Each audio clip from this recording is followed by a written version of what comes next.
Hello বন্ধুরা, আমি সোনালি। আজ আমি আমার জীবনে ঘটে যাওয়া এমন একটি কাহিনী তোমাদের শোনাবো যা শুনলে তোমরাও অবাক হয়ে যাবে। যাকে আমি আমার ভদ্র বাবা মনে করতাম, আমি জানতাম না যে সে একজন কামুকের পূজারী হয়ে উঠবে। আমার তখন হুঁশ উঠে গিয়েছিল যখন আমার বাবা আমার সামনে এমন একটি শর্ত রাখলেন। হ্যালো বন্ধুরা, আমার নাম সোনালি। আমি এখন ২০ বছর বয়সী। আমার গায়ের রং ফর্সা এবং আমি দেখতে বেশ সুন্দর। আমি আমার শরীরকে সম্পূর্ণ ফিট রাখি। আমার বডি একদম চমৎকার। আমাদের বাড়িতে বাবা এবং আমার একটি ছোট বোন আছে। আজ থেকে ২ বছর আগে আমার মায়ের মৃত্যু হয়েছিল, তাই আমার বাবা নিজেকে খুব একা অনুভব করতে শুরু করেছিলেন। বাবার একাকিত্ব আমি সহজ করতে পারছিলাম না, কারণ তিনি খুবই বিষণ্ণ হয়ে পড়েছিলেন, কিন্তু তিনি আমাকে খুব ভালোবাসতেন। আমি বাবাকে খুশি রাখার জন্য সব চেষ্টা করছিলাম। কিছু সময় কেটে গেলে ধীরে ধীরে বাবার স্বভাবে কিছু পরিবর্তন আসতে শুরু করল। এখন বাবা আমার সাথে একজন বন্ধুর মতো থাকতে শুরু করেছিলেন। আমরা একে অপরের সাথে সব কথা শেয়ার করতে শুরু করেছিলাম, কিন্তু জানি না কেন বাবা আমাকে অদ্ভুত দৃষ্টিতে দেখতেন। একদিন জানি না বাবার মাথায় কি চলছিল, তিনি আমাকে বললেন, সোনালি, তোমার কি কোনো বয়ফ্রেন্ড আছে? আমি একদম ঘাবড়ে গেলাম যে বাবা এমন কথা কেন বলছেন, কিন্তু আমি বাবাকে না বলে উত্তর দিলাম যে আমার কোনো বয়ফ্রেন্ড নেই। তিনি আমাকে বলতে লাগলেন, সোনালি, তুমি আমার কাছে খুব সুন্দর লাগো, ঠিক যেমন তোমার মা দেখতে ছিল। এখন আমি তোমার সাথে যে অনুভূতি পাই তা যেন তোমার মায়ের সাথে পেতাম। বাবার এইসব কথা শুনে আমার হুঁশ উড়ে গিয়েছিল। এমন সময় সেখানে আমার ছোট বোন চলে এলো এবং বাবাকে কোনো কাজের জন্য মার্কেটে নিয়ে চলে গেল। আমি বাবার সেই কথা শুনে হতবাক হয়ে গিয়েছিলাম। এখন ধীরে ধীরে আমিও বাবার ওপর দৃষ্টি দিতে শুরু করেছিলাম। এইসব ভাবতে ভাবতে কখন যে আমার চোখে ঘুম এসে গেল আমি টেরও পাইনি। যখন আমি উঠলাম তখন দেখলাম বেশ অন্ধকার হয়ে গেছে এবং বাড়িতে কেউ নেই। সম্ভবত বাবা এবং আমার ছোট বোন এখনও মার্কেট থেকে ফেরেনি। তারপর আমি বাথরুমে গিয়ে গোসল করতে লাগলাম। এমন সময় বাবা এবং আমার বোন মার্কেট থেকে ফিরে এলো। আমি তাদের কাছে গিয়ে কথা বলতে লাগলাম। তারপর বাবা বাইরে কোনো কাজে চলে গেলেন এবং আমি বাড়ির কাজ করতে লাগলাম। আমি সারাদিন বাবার কথাই ভাবছিলাম যে তিনি আমাকে এমন কেন বললেন। এমন সময় আমার একটি সখী আমার কাছে এসে বলল, আরে সোনালি, তুমি কি ভাবছো? এতে আমি বললাম, না কবিতা, আমি তো কিছুই ভাবছি না। তারপর আমি তাকে জিজ্ঞাসা করলাম, কবিতা, কেউ কি অনলাইনে টাকা কামানোর উপায় বলতে পারবে, কিভাবে টাকা কামানো যায়? কারণ আমি চাইছিলাম যে আমি নিজে টাকা কামাই। এখন তো আমার পড়াশোনাও শেষ হতে চলেছে। কবিতা আমাকে রাগের দৃষ্টিতে দেখে বলল, আরে চল, আমাদের জন্য টাকা কামানো তো সাধারণ কথা। তারপর আমরা দুজনেই নিজ নিজ বাড়ির দিকে রওনা দিলাম, কারণ আমাদের কলেজের ক্লাস শেষ হয়ে গিয়েছিল। আমার বান্ধবী তার বাড়ির দিকে যাচ্ছিল এবং আমি আমার বাড়ির দিকে যাচ্ছিলাম। এমন সময় রাস্তায় আমি আমার বাবাকে দেখলাম। তাকে দেখে আমি একদম চমকে গেলাম। বাবা তার সাথে অন্য একজন মহিলাকে নিয়ে ঘুরছিলেন এবং তাকে শপিং করাচ্ছিলেন। পরে আমি দেখলাম তারা কোনো হোটেলের দিকে যাচ্ছেন। আমার তাদের ওপর প্রচণ্ড রাগ হচ্ছিল যে বাবা কিভাবে এমন কোনো অপরিচিতা মহিলাকে নিয়ে মার্কেটে ঘুরছেন এবং তার সব টাকা নষ্ট করছেন। তারপর আমি সেই রাগেই বাড়ি চলে এলাম এবং বাবার ফিরে আসার অপেক্ষা করতে লাগলাম। আমি আমার ছোট বোনকে কোনো কথা বলিনি, যাতে তার মনে আমাদের বাবার প্রতি কোনো খারাপ ধারণা না আসে। তারপর সন্ধ্যার সময় যখন বাবা বাড়ি ফিরলেন তখন আমি তার রুমে গেলাম এবং দেখলাম তিনি টিভি দেখছেন।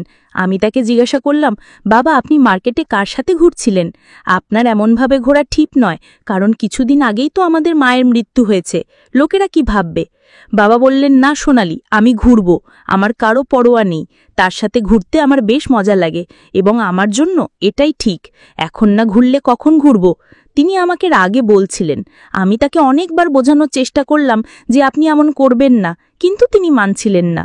আমার অনেক চেষ্টার পর তিনি বললেন, ঠিক আছে, তার সাথে আর ঘুরব না, কিন্তু আমারও একটি শর্ত আছে।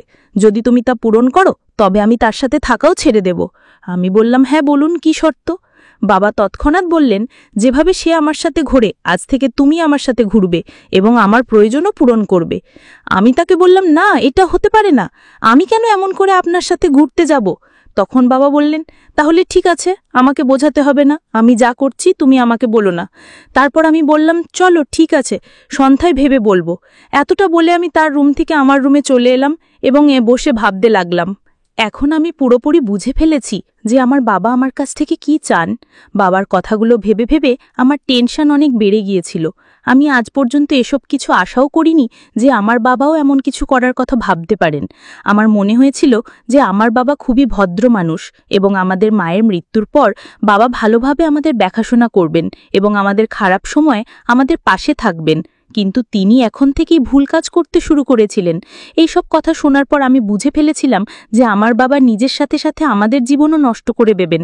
এই সব কথা ভেবে আমার হৃৎস্পন্দন এত বেড়ে গিয়েছিল যে কেউ সামনে থাকলে সহজেই শুনতে পেত।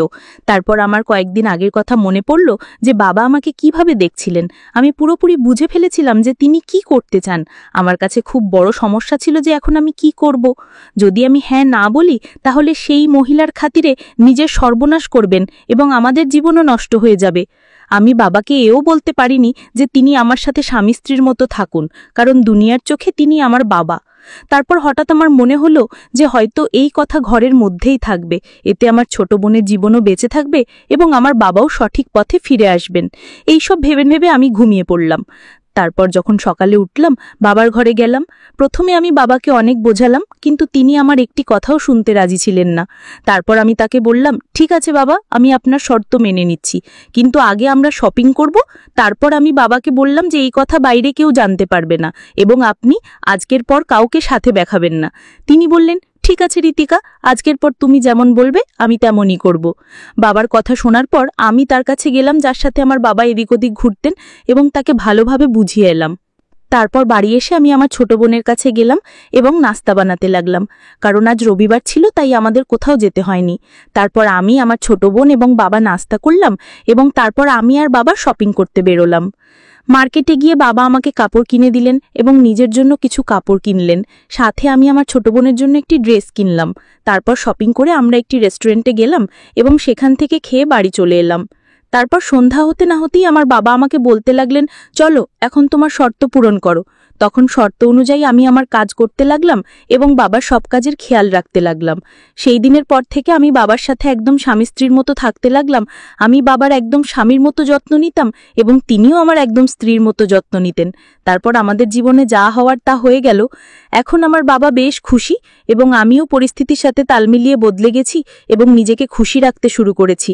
এখন আমার বাবা অনেক বেশি সঠিক পথে ফিরে এসেছেন। তিনি কারোর সাথে ঘোরাফেরাও করেন না, শুধু অফিসে যান এবং বাড়ি এসে আমার সাথে একদম স্বামী স্ত্রীর মতো থাকেন। এইভাবে আমরা সবাই খুশি খুশি আমাদের জীবন কাটাচ্ছি। আপনারা সবাই আমাকে ভুল বুঝবেন না। আমাকে বাধ্য হয়েই বাবার সব কথা মেনে নিতে হয়েছিল, কিন্তু এতে আমার কোনো ক্ষতি হয়নি, কারণ যদি আমি বাবার যত্ন না নিই তাহলে কে নেবে। প্রায় 5 মাস পর আমার চাকরির জয়েনিং লেটারও চলে এলো এবং আমি সেখানে চলে গেলাম। এখন আমাদের পরিবারও ভালোভাবে চলছে, আমাদের বাড়িতে সবাই খুব খুশি। যদি আমি সেই দিন বাবাকে বোঝাতে না পারতাম তাহলে আর জানি না বাবা কোথায় কোথায় তার ভুল সম্পর্কগুলোকে এগিয়ে নিয়ে যাচ্ছিলেন এবং নিজের সাথে সাথে আমার আর আমার ছোট বোনের জীবনও নষ্ট করে দিচ্ছিলেন। এইভাবে আমি আর আমার বাবা একদম স্বামী স্ত্রীর মতো থেকে আমাদের বাড়িকে বাঁচিয়ে ফেলেছি। আর আগের কথা তো আপনারা বুঝতেই পারছেন, সেটা তো আপনারা সবাই জানেনই। তাই আমার প্রিয় বন্ধুরা, যদি আপনাদের আমার এই ভিডিওটি পছন্দ হয়ে থাকে তাহলে চ্যানেলটি সাবস্ক্রাইব করে ফেলুন এবং বেল নোটিফিকেশন অন করে দিন। একটি সুন্দর কমেন্ট করে জানান যে আমার গল্পটি আপনাদের কেমন লেগেছে। কাল দেখা হবে আরও একটি নতুন ভিডিওতে। ধন্যবাদ।